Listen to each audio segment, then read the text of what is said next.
All right, so we're back. And last time, last time we were diving into the Heart Sutra and kind of starting to see how its wisdom shows up in all these different texts. So we thought, why not crack open chapter 2 of the Bhagavad Gita? Oh, yeah. And see a classic. what's in there. It is a classic. I mean, to talk about an ancient battlefield as a backdrop for some serious introspection. Yeah, it's remarkable that they use that setting. And we've got Arjuna, right? Yeah. This warrior dude's about to face off against his own relatives. The family. The Kauravas. He's just hit with this wave of doubt. Makes sense. I'd be freaking out too. Yeah. If I had to fight my cousins or something. Totally. And he starts questioning the point of victory. Yeah. You know, if it comes at such a terrible cost. Yeah.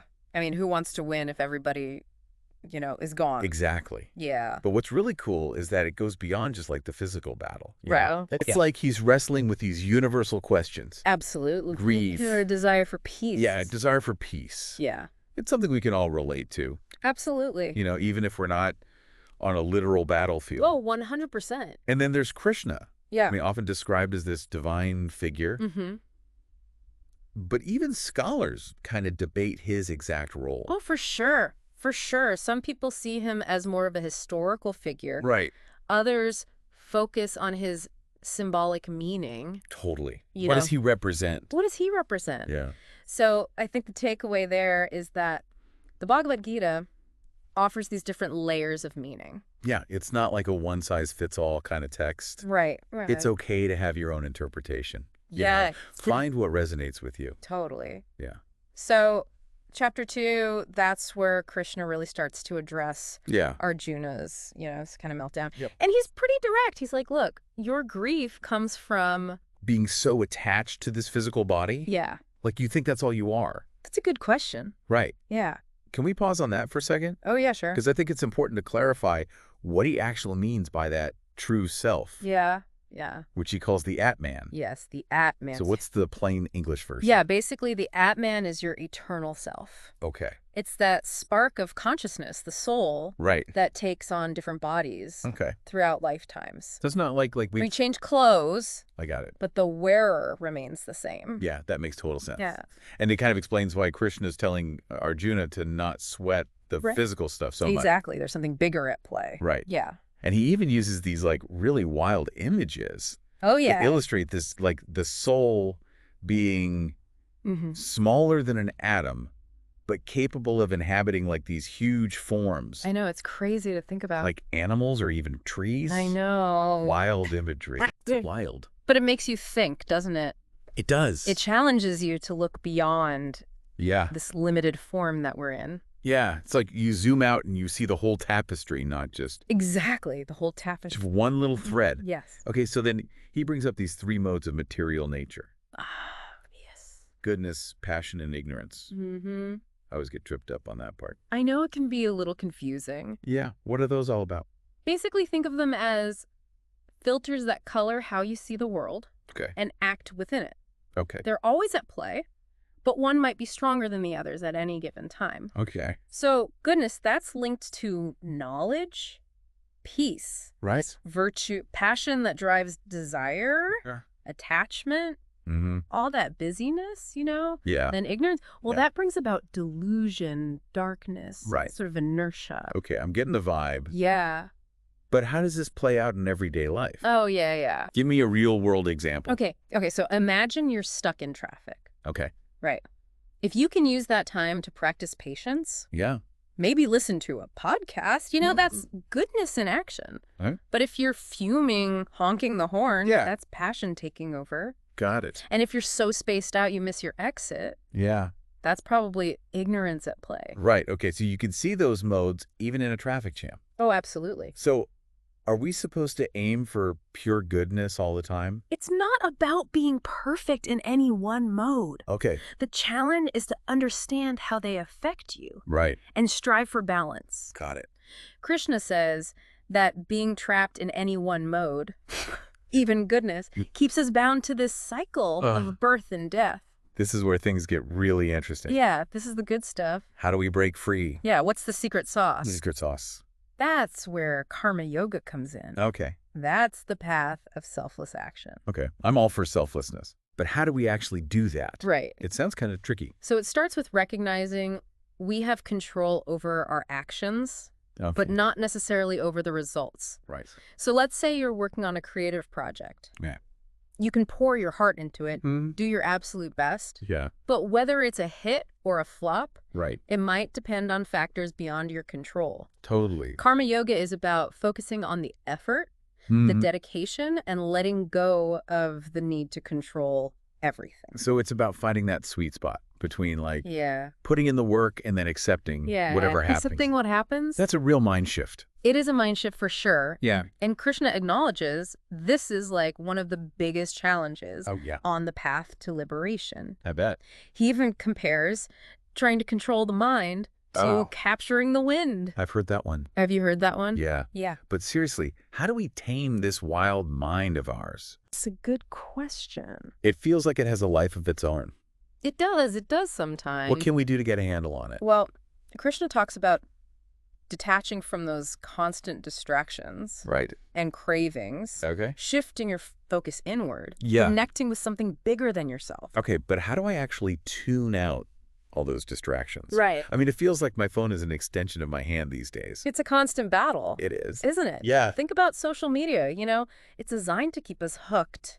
Right. On those little dopamine hits. Yeah. Of likes and notifications. Oh, yeah. That's pure sense gratification. It keeps our minds in a state of constant agitation. So we're all fighting our own inner Kauravas then. That's a great way to put it. Right. Those forces of desire and attachment that keep us from true peace. Totally. And just like Arjuna needed Krishna's guidance on that battlefield. Yeah.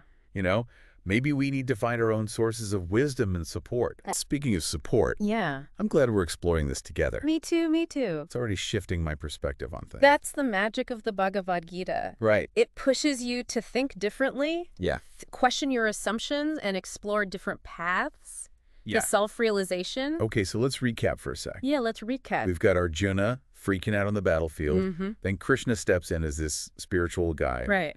And we talked about how we don't have to take every word literally. Yeah. It's more about finding the meaning that speaks to us. What resonates with you. Right. Yeah. And then we explored the idea of the eternal soul. Yeah. The Atman. The Atman. That journeys through lifetimes. Right. Taking on all these different bodies. It's wild. It is wild. Yeah. And then those tricky modes of material nature. Yeah. Goodness, passion, and ignorance. Yeah, those filters. Yeah. That color how we see the world and how we act. How we act, exactly. And of course, that liberating idea of karma yoga. Acting without being attached to the results. It's like a total life hack. Right. If you can pull it off. It reminds you that you can only control your actions. Yeah. Not the outcome. Not the outcome. That's the tricky part. Letting go of that need to control everything can be incredibly freeing. It can be so freeing. Yeah. But as we discussed, mastering your mind is key to putting all this into practice. And that's where things get really challenging. It's like we need a whole new skill set to navigate. Yeah. This inner landscape. That's why the Bhagavad Gita offers so much practical advice. Right. Alongside the profound insights, it even gives techniques for calming the mind and connecting with the divine. Okay, before we get into those techniques, can we talk about the Heart Sutra for a minute?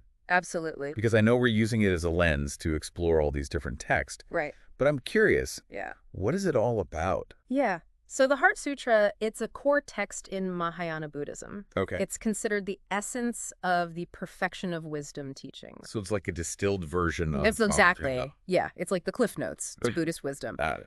And it centers on the idea of emptiness or shunyata. Okay. Now, this isn't about things being literally empty, like a void. Right. It's more about recognizing that everything is interconnected. Okay. And constantly changing. Wow. Yeah. That sounds pretty deep. It is deep. How does it connect to what we're talking about in the Bhagavad Gita? So both texts in their own way encourage us to move beyond our limited ego-driven perceptions to see a deeper reality. Okay. The Gita emphasizes the eternal self, the Atman. Right. While the Heart Sutra talks about no self or an Atman. Wait, so are those opposites? They might seem contradictory at first glance. Okay. But they're both pointing to a similar truth A reality beyond our usual way of thinking. Right. Which tends to divide everything into these separate categories. Okay, that's making my brain do yoga. That's a good sign. Is it? That means we're stretching those mental muscles and opening up to new possibilities. I like that. Yeah, so how does this idea of emptiness in the Heart Sutra help us on this quest for inner peace and liberation? I'm all ears. So by understanding emptiness, we can start to loosen the grip of our attachments and see the world with more clarity and compassion. It's about letting go of rigid beliefs and embracing the fluid, ever-changing nature of existence. So if we're clinging to things being a certain way, we're setting ourselves up for disappointment. You got it. Because nothing stays the same. Exactly. Change is the only constant. The Heart Sutra invites us to accept this and find freedom within it. I like that. Yeah. So by looking at texts like the Bhagavad Gita through the lens of the Heart Sutra, we're getting like a double dose of wisdom then. You could say that it's like having two maps leading to the same destination, each offering a unique perspective. I love that. Yeah. This is all fascinating, but I have to be honest, my mind is still buzzing. I hear you. What can we do to put these teachings into practice? Right. Besides, you know, becoming a monk and living in a cave. You don't have to go that far. Okay, good. The Bhagavad Gita offers practical advice for cultivating inner peace, even amidst the chaos of modern life. Okay, give me some examples. Okay. I'm ready for some actionable wisdom. All right, so one of the key techniques Krishna emphasizes is meditation. Okay, meditation. Yeah. I've tried it a few times, so my mind always wanders. The key is to be patient and persistent. Okay. Don't get discouraged if your mind feels like a monkey. Right. Swinging from thought to thought. Totally. It's all part of the process. So it's not about emptying your mind completely. Yeah. It's more about noticing those thoughts. Exactly. Without getting swept away by them. Yes, it's about creating space between your thoughts. Okay. So you can experience a deeper level of stillness and awareness. Okay, that makes sense. What other techniques does he recommend? Well, he also talks about the importance of controlling the senses. Okay. Which ties back to those 3 modes of nature we discussed earlier. Right. It's about being mindful of what you let into your mind and body. Okay. From the food you eat to the media you consume. So it's about being more selective? Yeah. Choosing experiences that nourish and uplift. Yes. Rather than drain and distract. Precisely finding that balance between indulgence and discipline. Right. You don't have to become a monk, but being conscious of your choices can profoundly impact your inner state. I'm seeing how all these teachings are interconnected. They are. Like a web of wisdom. Yeah. Where each thread supports the others. That's a beautiful way to put it. And it's a web you can weave into your own life. Right. Choose the threads that resonate with you and create your own tapestry of meaning and purpose. So it's not about following a rigid set of rules. No. It's more about finding your own personal path to liberation. Exactly. The Bhagavad Gita gives you a framework, a map. Okay. But you chart your own course. It's like a good map. Yeah. It can guide you through challenging terrain. Yes. Help you navigate obstacles. Absolutely. And ultimately lead you to your desired destination. I love that analogy. Yeah. And the journey becomes just as important as the destination. Right. It's about learning, growing, and evolving along the way.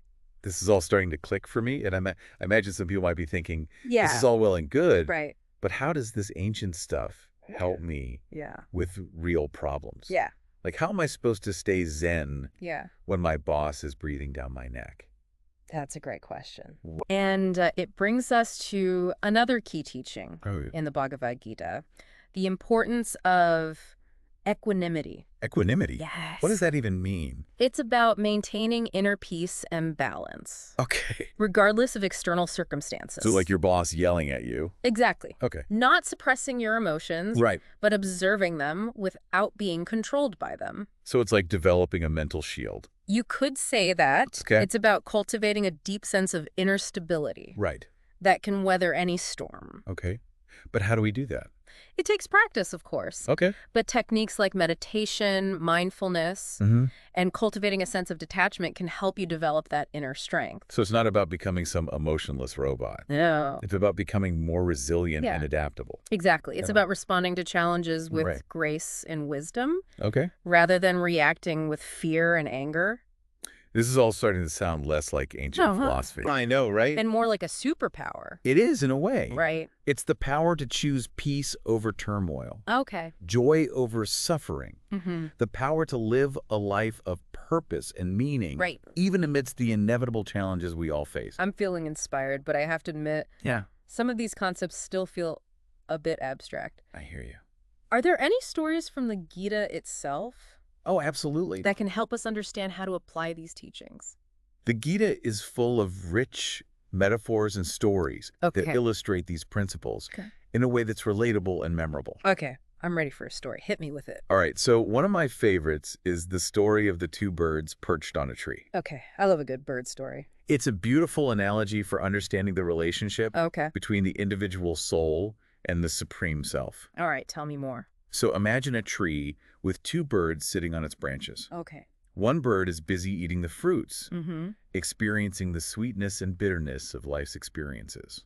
Okay. This bird represents the individual soul. Right. Caught up in the cycle of desires and attachments. Okay, I can relate to that. Yeah, you and me both. I'm definitely a fruit-eating kind of bird. The other bird, however, is simply observing. Okay. Detached and serene. Right. This bird represents the supreme self, or the Atman, which is pure consciousness, untouched by the ups and downs of the material world. So it's like the observer and the observed. Exactly. And the Gita teaches that we have the potential to be both of these birds. We do. We do. We can get caught up in the drama, or we can cultivate that inner stillness, that observer consciousness, that lets us experience life with more peace and clarity. It sounds like a shift in perspective. It is. A choice we make moment by moment. Beautifully put. And the more we cultivate that observer consciousness, the more we tap into the wisdom and guidance of our own inner Krishna.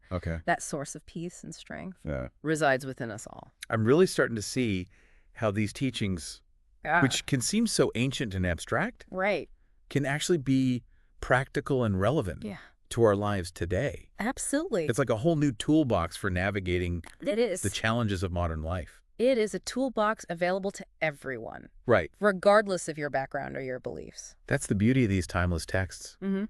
They speak to something universal within us. Yeah. Something that transcends time and culture. And they remind us that the path to liberation, to inner peace and fulfillment, is an ongoing journey. A process of self-discovery and transformation. This has been an incredibly insightful deep dive. It has been. Into Chapter 2 of the Bhagavad Gita. It has been. We've covered so much ground. We have. From Arjuna's existential crisis on the battlefield to exploring the depths of our own minds. Our own minds. I'm feeling inspired. Me too. Challenged and maybe a little bit enlightened. I'm feeling the same way. Right. And it's just the beginning of our exploration. I know. There's so much more wisdom to uncover in the chapters ahead. I can't wait to see what other treasures we discover. I'm excited to share them with you. And, you know, we don't have to go it alone on this journey. Oh, that's so true. It's like finding a community, whether it's a meditation group or just friends who share your values. Right, like a support system for your spiritual growth. Exactly, people, to help you stay on track, lift you up when things get tough. It's like having your own little Pandava crew, you know, there you go. Battling those inner Kauravas. I love it. This deep dive has been like a masterclass in ancient wisdom. It has. For modern living. It really has. I mean, we started with Arjuna's meltdown on the battlefield. And we ended up exploring the depths of our own minds. And we came away with a whole new toolbox for navigating the ups and downs of life. So what's one key takeaway you want our listeners to walk away with? Ooh, that's a good one. From Chapter 2 of the Bhagavad Gita. I think the most important message is that true freedom lies in mastering your mind. Okay. You know, it's recognizing that you have the power to choose how you respond to life's challenges. Right. Yeah. And remembering that cultivating inner peace, it's an ongoing practice. Yeah. Not a destination. So it's like a lifelong yoga class for the mind. I love that. Right. The more you practice, the stronger and more flexible you become. Who knows, maybe one day we'll even be able to capture that elusive wind. Maybe. Speaking of capturing things, yes, don't forget to hit that subscribe button. Oh, yes, please do. For more deep dives into the Heart Sutra and other amazing texts. We've got so much more to explore. We're on a mission to explore the wisdom of the ages. Yes, we are. And show you how it can help you navigate the craziness of modern life. The craziness, that's for sure. Thanks for joining us on this journey. Thank you. Keep practicing. Yes. Keep exploring. Keep exploring. And keep those minds flexible. So important.